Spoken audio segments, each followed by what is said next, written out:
कभी सोचा है कि गाड़ी में भरा जाने वाला पेट्रोल आता कहां से है? तो चलिए एक तस्वीर बनाते हैं। एक बहुत बड़ा रेगिस्तान, दूर कहीं आसमान में एक आग की लपट चल रही है। ये हैं ऑयल रिग्स। ये ऐसे लगते हैं मानो धरती के सीने में छेद करके कोई खजाना निकाल रहे हों। और सच तो ये है कि ये जो पेट्रोल है ना, ये सिर्फ एक ईंधन नहीं है, ये लाखों सालों की एक दबी हुई कहानी है। असल में ये कहानी धरती की अपनी याददाश्त है, समय की परतों में दबे हुए कुछ राज। आज हम जिस रफ्तार से जिंदगी जी रहे हैं वो असल में किसी प्राचीन जीवन की राख पर चल रही है। तो चलिए इस कहानी को बिल्कुल शुरू से समझते हैं। कभी पेट्रोल की एक बूंद को गौर से देखा है?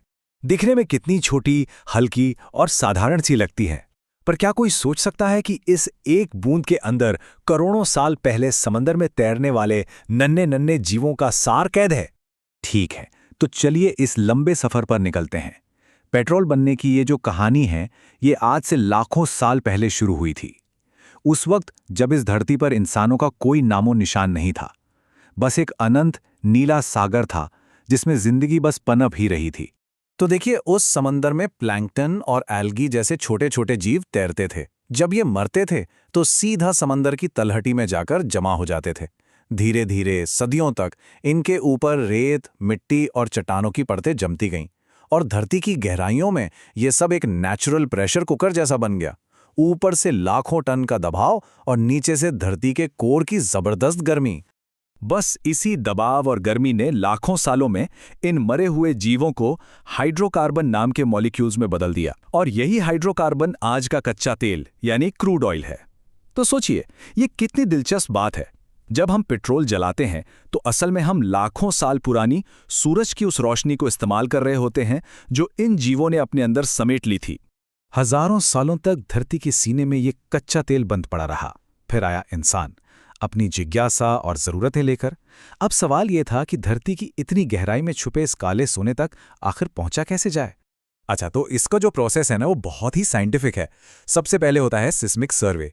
इसमें वैज्ञानिक जमीन के अंदर वाइब्रेशंस भेजकर एक तरह का नक्शा बनाते हैं, ठीक वैसे ही जैसे डॉक्टर अल्ट्रासाउंड करते हैं।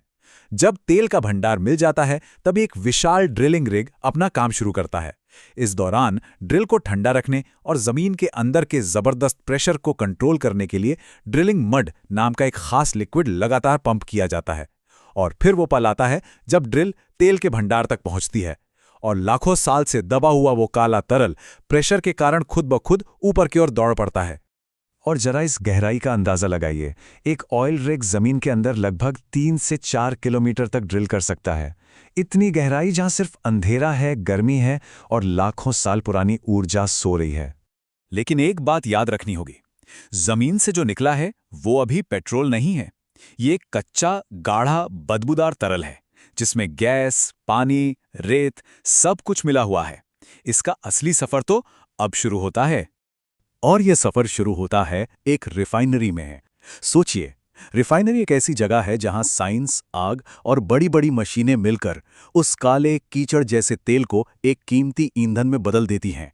चलिए देखते हैं ये जादू होता कैसे है।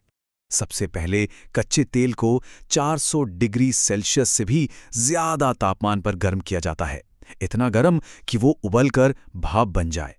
फिर इस भाप को एक बहुत बड़े ऊंचे टावर में भेजा जाता है। इस टावर को फ्रैक्शनल डिस्टिलेशन कॉलम कहते हैं। अब होता यह है कि ये टावर नीचे से बहुत ज्यादा गर्म होता है और ऊपर जाते जाते ठंडा होता जाता है। तेल की भाप में जो अलग अलग चीजें होती हैं वो अपने बॉइलिंग पॉइंट के हिसाब से अलग अलग लेवल पर ठंडी होकर फिर से लिक्विड बन जाती हैं। सबसे हल्के प्रोडक्ट्स जैसे एलपीजी और पेट्रोल सबसे ऊपर जमा होते हैं और सबसे भारी जैसे डीजल और डामर वो नीचे रह जाते हैं। लेकिन कच्चे तेल में पेट्रोल से ज्यादा भारी मॉलिक्यूल्स होते हैं, तो ज्यादा पेट्रोल बनाने के लिए इन बड़े और भारी मॉलिक्यूल्स को तोड़ा जाता है। इस प्रोसेस को कहते हैं क्रैकिंग। इसमें ज्यादा गर्मी, प्रेशर और कुछ कैटलिस्ट की मदद से भारी तेल को हल्के पेट्रोल में बदला जाता है। अब देखिए, सिर्फ हल्का होना काफी नहीं है, पेट्रोल को ताकतवर भी होना पड़ता है ताकि इंजन बिना किसी झटके के स्मूथ चले। इसके लिए रिफॉर्मिंग की प्रक्रिया होती है। इसमें पेट्रोल के मॉलिक्यूल्स की बनावट को केमिकली बदला जाता है ताकि उसका ऑक्टेन रेटिंग बढ़ जाए। इसी से हमें हाई परफॉर्मेंस वाला पेट्रोल मिलता है। और आखिर में होती है पेट्रोल की सफाई। इसमें से सल्फर और दूसरी गंदगी निकाली जाती है ताकि ये हमारे पर्यावरण और इंजन दोनों के लिए सेफ रहे। क्वालिटी चेक के बाद इसमें कुछ एडिटिव्स मिलाए जाते हैं और बस पेट्रोल अब तैयार है। तो रिफाइनरी में पेट्रोल को उसकी असली पहचान मिल गई, लेकिन अब उसे हमारी गाड़ियों तक पहुंचना है और ये सफर लंबा और खतरनाक दोनों है। रिफाइनरी से निकलने के बाद पेट्रोल का सफर शुरू होता है धरती की आधुनिक नसों में, यानी पाइपलाइंस में। ये सैकड़ों किलोमीटर लंबी होती हैं। ये पाइपलाइनें पेट्रोल को शहरों के बाहर बने विशाल स्टोरेज डिपो तक पहुंचाती हैं, जिन्हें टैंक फार्म कहते हैं। फिर यहां से बड़े बड़े टैंकर ट्रक्स इसे लोड करते हैं और हमारे नजदीकी पेट्रोल पंप तक ले जाते हैं। वहां इसे जमीन के नीचे बने सुरक्षित टैंक में स्टोर कर दिया जाता है, गाड़ी में भरने के लिए। आपको बता दूं, ये पूरी यात्रा बहुत जोखिम भरी होती है। एक छोटी सी गलती भी बड़े हादसे में बदल सकती है। इसीलिए इन पाइपलाइनों और टैंकरों की 24 घंटे निगरानी की जाती है ताकि लीकेज, चोरी या कोई और दुर्घटना ना हो। तो पेट्रोल अब हमारी गाड़ी में है और इंजन को पावर दे रहा है, लेकिन क्या पेट्रोल की कहानी यहीं खत्म हो जाती है? नहीं। अब सबसे बड़ा सवाल हमारे सामने है, इसका भविष्य क्या है? देखिए, दुनिया तेजी से बदल रही है। इलेक्ट्रिक गाड़ियां आ रही हैं, सोलर और विंड एनर्जी पर फोकस बढ़ रहा है, और यह भी सच है कि तेल के भंडार सीमित हैं और प्रदूषण की चिंता भी लगातार बढ़ रही है। तो क्या पेट्रोल खत्म हो जाएगा? हाँ, वैज्ञानिक कहते हैं कि एक दिन जरूर होगा, लेकिन शायद अभी नहीं। ट्रांसपोर्ट हो, हवाई जहाज हो या इंडस्ट्री, पेट्रोल पर हमारी निर्भरता अभी भी बहुत ज्यादा है। तो असल बात यह है कि भविष्य एक मल्टी एनर्जी दुनिया का है। एक ऐसी दुनिया जहां पेट्रोल और इलेक्ट्रिसिटी जैसी कई तरह की ऊर्जाएं शायद कुछ समय तक साथ साथ चलेंगी। पेट्रोल की ये लाखों साल पुरानी कहानी अभी भी जारी रहेगी। बस हो सकता है कि वक्त के साथ इसका रूप बदलता जाए।